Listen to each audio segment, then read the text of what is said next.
deadly riots over the government's plan to avoid defaulting on its loans. Is that the unemployment keeps rising, and it has to keep rising just because we have an excess supply of goods, which is this is all borrowed money that our and that debt is owned by banks in other countries. Spilling over wires.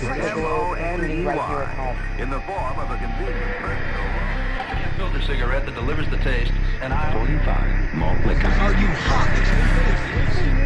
Planning to bomb Iran. Terror attacks in Iraq. And there's Army strong.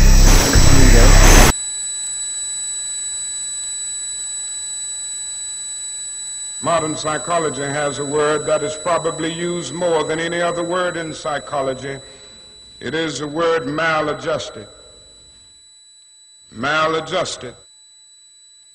I would like to say to you today that there are some things in our society and some things in our world for which I'm proud to be maladjusted. And I call upon all men of goodwill to be maladjusted to these things until the good society is realized. You know, economists are in fact not economists at all. They're propagandists of money value.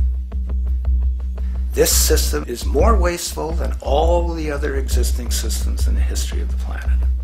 So you're really dealing with not an economic system, but I would go so far as to say an anti-economic system. The problem we have is essentially the financial money sequence system. It's a system disorder, and the system disorder seems to be fatal. There is no profit under the current paradigm in saving lives, putting balance on this planet, having justice and peace or anything else.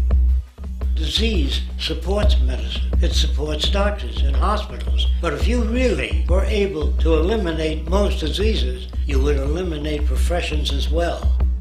You have to create problems to create profit. Crime does create business. We have now roughly 2 million people incarcerated in this country. Many of them are in prisons run by private corporations who trade their stock on Wall Street based upon how many people are in jail. But that's a reflection of the culture in which we live, in which we've all, to one degree or another, endorsed. I think the biggest barrier would be the values that people are taught to uphold that system. At the social level of life organization, it isn't a genetic program or a genetic defect. It's a value system disorder. What you have to understand is that the intellectual culture of a society actually reflects the power interests in that society, the dominant perspective. In the past, throughout almost all of human history, the main threat to human survival was nature. Today it is culture. Not only does structural violence kill more people than all the behavioral violence put together, structural violence is also the main cause of behavioral violence.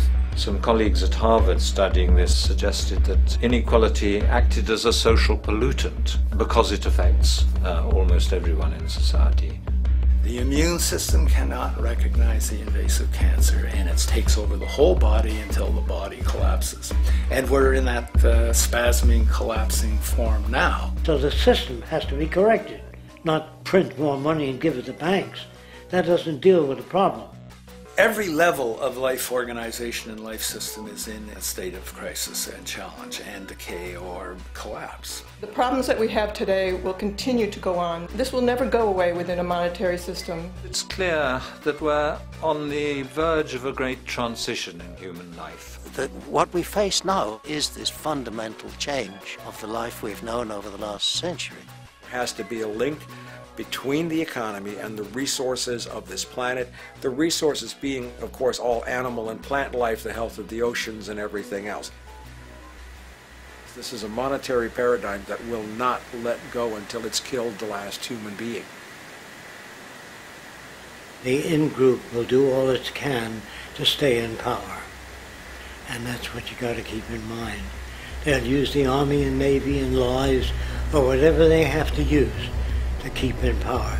They're not about to give it up because they don't know of any other system that will perpetuate their kind.